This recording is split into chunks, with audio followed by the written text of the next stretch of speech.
Hey, sports fans, welcome back to another episode of Bucky's Sports Show.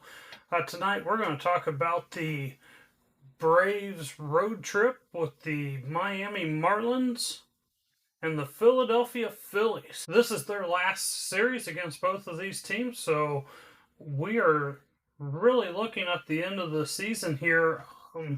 Kind of odd, though, that in September, when Major League Baseball wanted to go to more balanced scheduling to where you get playoff series down the stretch, that they are done with 3 out of the 4 teams that they play in their division.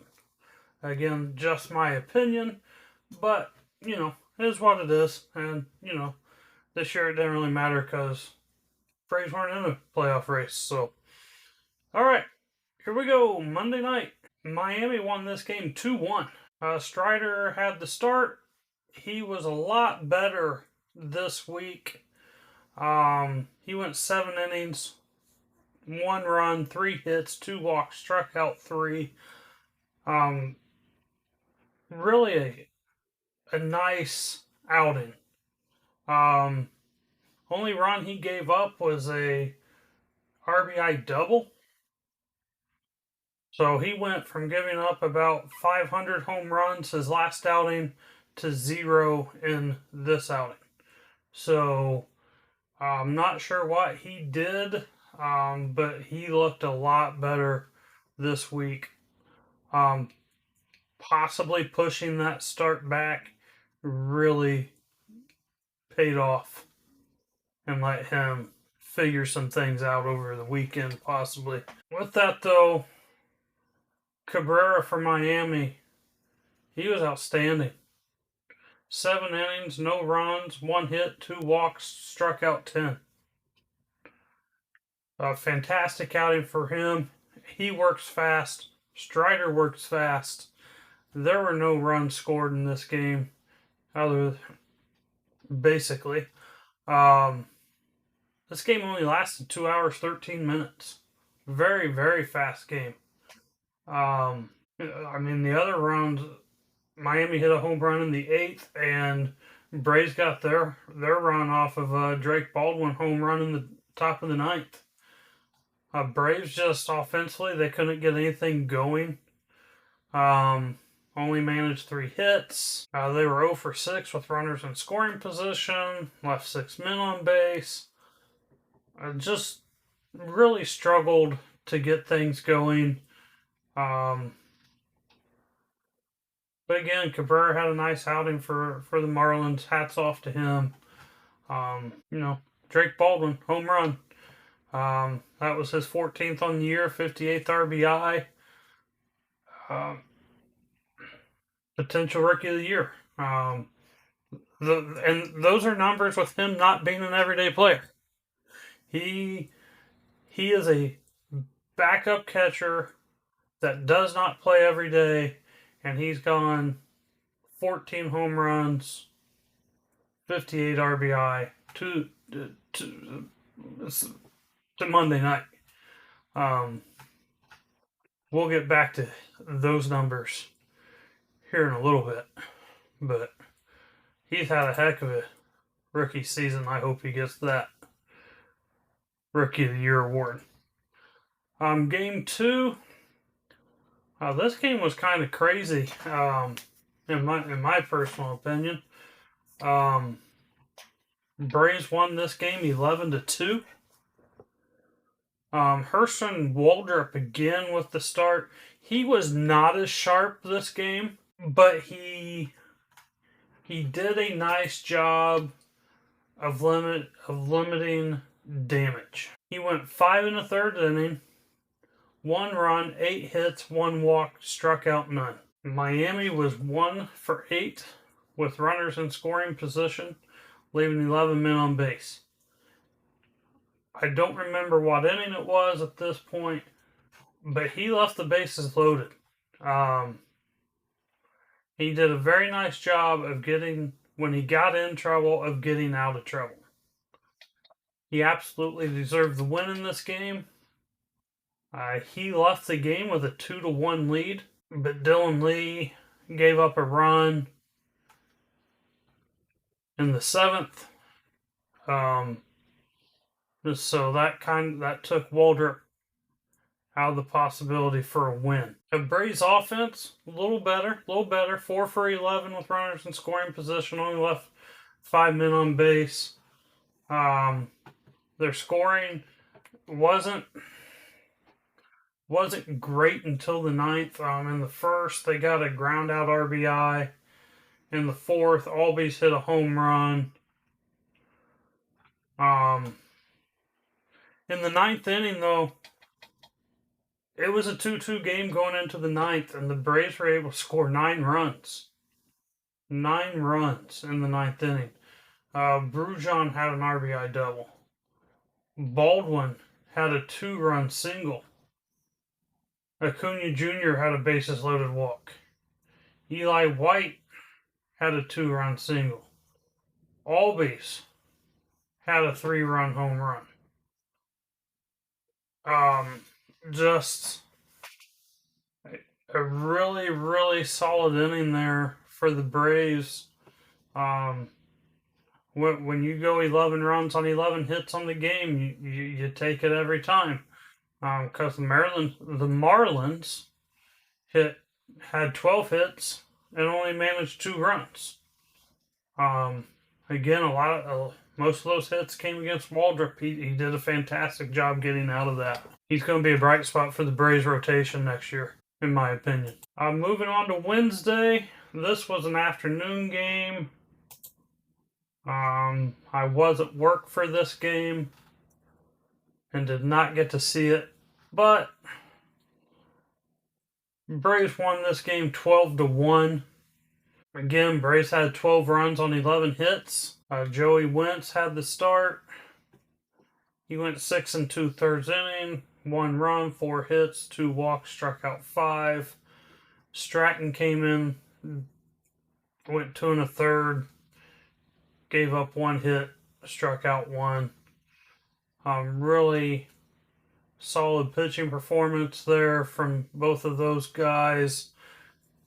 And then when you look offense, Profar was 2 for 3. Olsen was 2 for 5. Acuna was 0 for 1 with 4 walks. Baldwin was 0 for 3 with 3 walks, scored twice. Albies was 2 for 5, 5 RBI. H2 was 2 for 5, 3 RBI. Nacho Alvarez was 0 for 5. Fraley was 3 for 5. Brujon was 0 for 5. If you didn't get a hit, you at least drew a walk outside of Brujon. A solid outing for the Braves offense. They were 3 for 7 with runners in scoring position. They did leave 10 men on base. They scored 12 runs. So, is what it is. Just a solid game. And Ozzie Albies, 5 RBI. H2 had 3. Olsen had 2. Profar had 2. But 5 RBI. We're going to talk about someone here in a minute, which is 5's not even the highest of the week, but my goodness, that's a pretty good outing. Home run wise, yeah, Profar hit 2, Olsen hit 1, Albies hit 1, H2 hit 1. Just pretty solid overall performance there for the Braves. And in that ended that series. That's another series win for the Braves. That's 5 out of the last 6 series that they have won. And they did win the season series against the Marlins. They went 8-5 against them. So that's 2 in the National League East that they won the season series on. Let's go to Thursday night. This game was played in Philadelphia. This game was a nightmare that thankfully I had the opportunity to watch college football after a little bit because, oh my goodness, Phillies won this game 19-4. 19-4. Braves scored 3 runs in the first. The problem is they turned around and allowed the Phillies to score 5. That's what the end of the first inning. This was a 5-3 game. Cal Contral, he did something for the Braves that has not happened since 1994. He went 3 1/3 inning. He gave up 9 runs, 9 hits, no walks, no strikeouts, gave up 4 home runs. Now, last person to do that was John Smoltz in 1994. Now, John Smoltz would go on to win a Cy Young and a couple years later. Cal Contral, on the other hand, he just got released. Brace, we've seen enough. This was a disaster. Don't come back. Cox, he came in for him. He went 3 innings. He wasn't any better.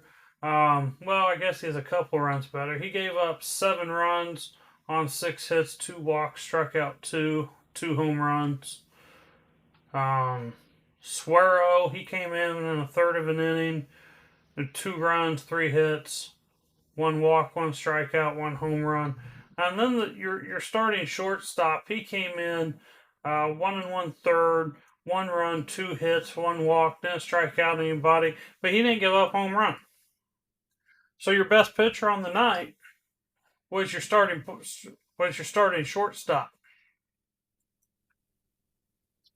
Just absolutely ridiculous, but we don't have to worry about that because Quantrill will no longer be a Brave, which is a wonderful, wonderful thing. I know they picked him up when the Marlins released him just to eat some innings. Maybe he could tweak something and get something going. His first outing wasn't bad. He was pulled due to cramping in both of his calves. But my goodness, this game was just an absolute nightmare. Offensively for the Braves, they were 2 for 6 with runners in scoring position. That's .333 average. You live with that. They scored 4 runs on 6 hits. Again, not awful. Only left 3 men on base. Offense wasn't the issue. A lot of times 4 runs can win a game. But the Phillies had something that's only happened 25 times in Major League Baseball history. And that's Kyle Schwarber, former Indiana baseball player. He went 4 for 6, 4 home runs. That was the 25th time, I believe, maybe 26th, that has happened in baseball history, that someone has hit 4 home runs in a game, 9 RBI. He put on an absolute show. He is setting on 49 home runs.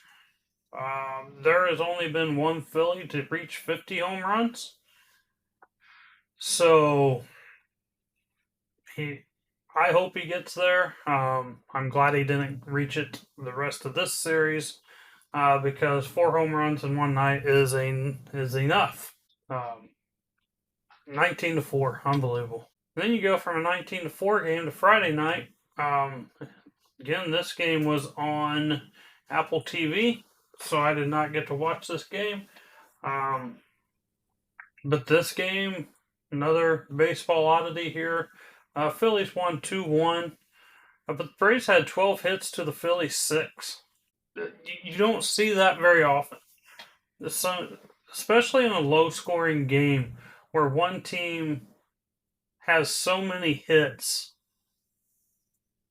and just can't score and the other team wins with few hits. Just kind of a weird stat there. But for the Braves, Bryce Elder got the start. He has good numbers. 1 run, 7 innings, 1 run, 3 hits, 2 walks, struck out 3, no home runs. Dylan Lee got the loss. He went 1/3 of an inning, gave up a run on 2 hits, no walks, no strikeouts. Johnson came in for 2/3 of an inning, 1 hit, 1 walk. So the pitching wasn't awful. They kept a really good lineup to 2 runs. You know, Schwarber coming off 4 home run night, 9 RBI, and he was 1 for 3. No RBI. He did score a couple times, but he did not hit a home run. So that's good news. But again, Braves 12 hits. They were 2 for 12 with runners in scoring position. Left 10 men on base. Their one run was on a Jurickson Profar single in the second. And then the Phillies were able to get an RBI single in the fourth and a sac fly in the eighth. So, really, these are the games that a team like Philadelphia, who's sitting on 79 wins as of this recording, is going to get, as opposed to the Braves, who's sitting on 62 wins.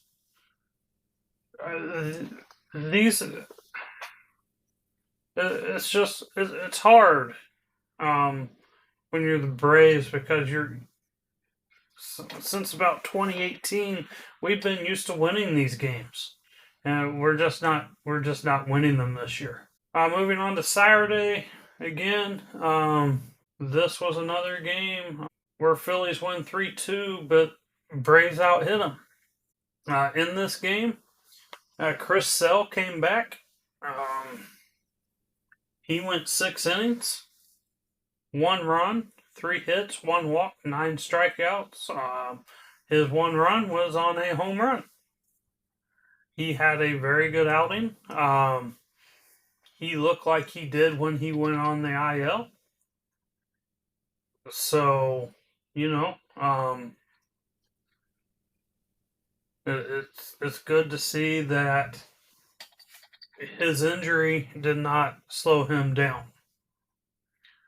The problem here is, again, the opposing starting pitcher was just as good. For the Phillies, Sanchez went 7 innings, 1 run. Did give up 7 hits, struck out 8. Braves were 2 for 9 with runners in scoring position. If they could have just got one more hit to get that 1 for 3 average that I talked about all year, they would have won this thing in regulation. They did leave 6 men on base. Again, it's kind of a heartbreaker. The Phillies got a home run in the third. Braves got an RBI double from Olsen in the 6th. And that was it until the 10th. Nacho Alvarez had an RBI single in the 10th. And then Trey Turner had a 2-run single in the bottom half of the 10th to walk off the game. Just, again, another tough loss that Braves are not used to losing. It just seems everything goes against us this year, and this was another one. Sunday, you come off the 19-4 and then the 2 close losses, and you're thinking, why in the world did ESPN put us on national television? Why? We don't want to display this on national TV. And then the Braves go out and they score 1 run in the 8th, 2 runs in the 9th, and they win the game 3-1. But I want to talk about Hurston Waldrop again. This was his second start of the week. He went 5 2/3 innings, 1 run, 4 hits, 4 walks, struck out 9, did give up a home run. In the bottom of the 3rd inning, Hurston gave up a walk and a single, and then he got a strikeout. And then Trey Turner hit a single off of him that was not able to score a run, which was their only hit tonight with a runner in scoring position. So they had bases loaded, 1 out, with Kyle Schwarber and Bryce Harper coming up. And Waldrop was able to strike out Schwarber and force Harper just hit a hard ground ball right to the shortstop. Just again, I know he's getting out of trouble left and right in Miami, but to do that, bases loaded, 1 out with Schwarber and Harper, that really showed me something. I am excited for this kid for next year. I cannot wait to see what he's going to do next year. Just absolutely incredible performance. Incredible performance. And again, he went 5 2/3, but the Braves didn't score until the 8th, so he didn't get the win. Another game he pitched well enough to win that he didn't get the win. For the Braves, they're 1 for 8 with runners in scoring position, left 7 men on base. Just a really, really tough night for them offensively until they put in Drake Baldwin. In the 4th, Phillies got that home run I talked about a minute ago. In the 8th, they had Matt Olson grounded out that scored a run. In that, though, prior to his at-bat, the Braves put in Drake Baldwin to pinch hit, and he drew a walk.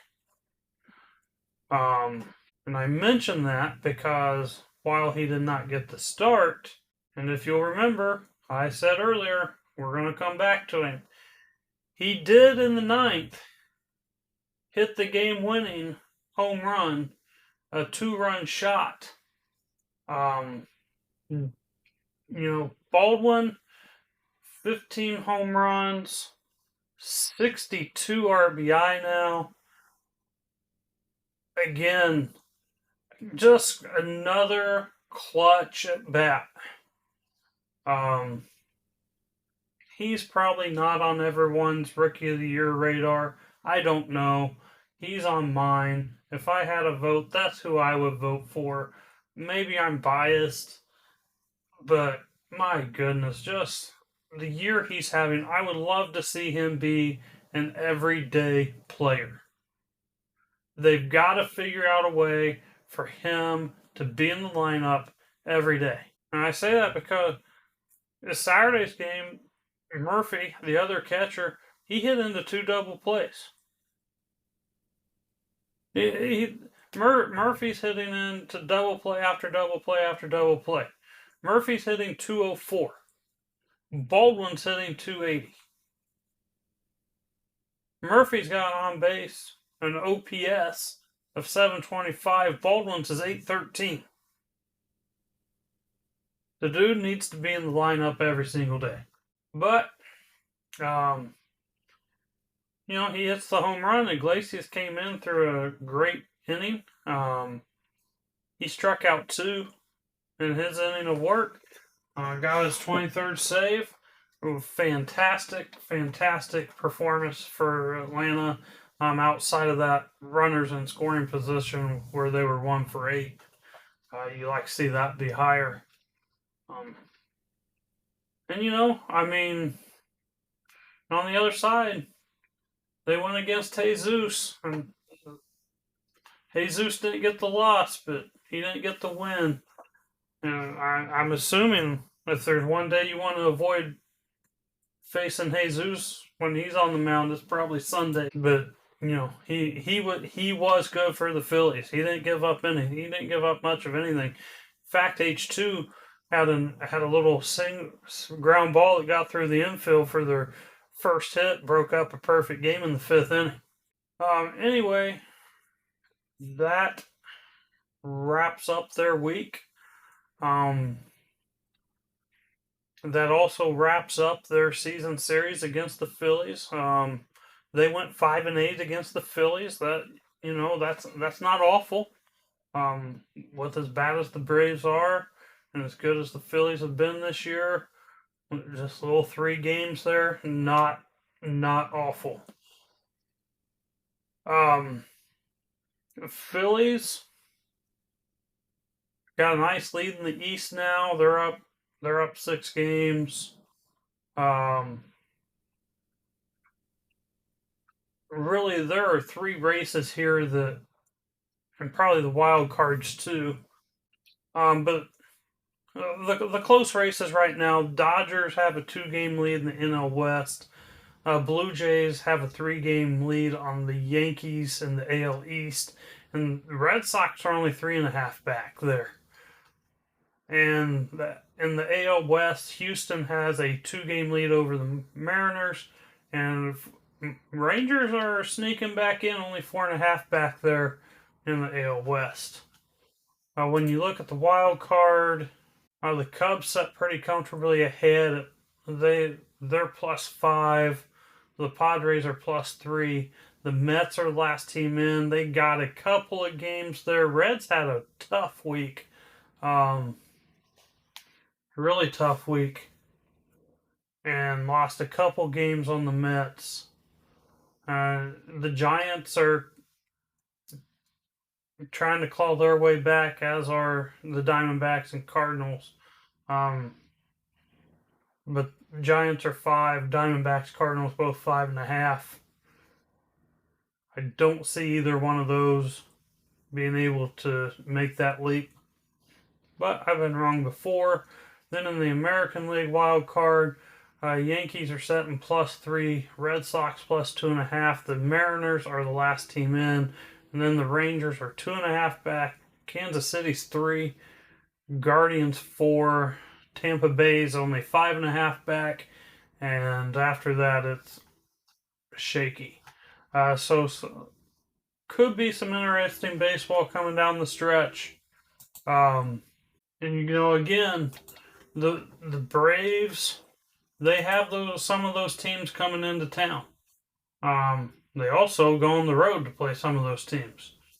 When you look at their schedule next week, they play 3 games Monday, Tuesday, Wednesday at the Chicago Cubs. Cubs are fighting for a playoff spot. They're trying to get back in the NL Central and win the division. And then Friday, Saturday, Sunday, Seattle Mariners come to town.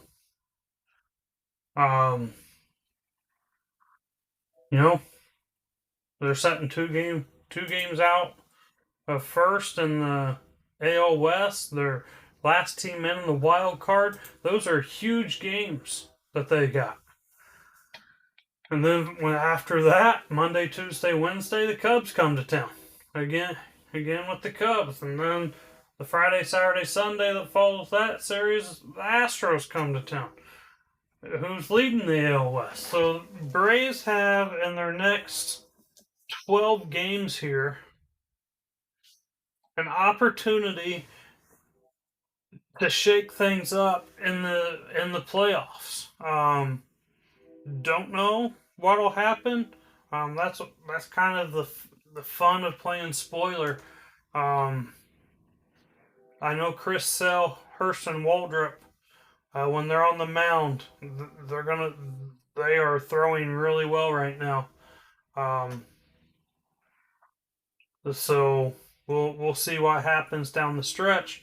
Um, but that will wrap up this episode. I'll come back next week. We'll talk about the end of the road trip with the Braves at Cubs, and we'll talk about the start of the homestand with the Mariners next weekend. With that, make sure you like, subscribe, comment. Have anything you want me to discuss, email me at buckysportshow@gmail.com. As always, enjoy the games and go Braves!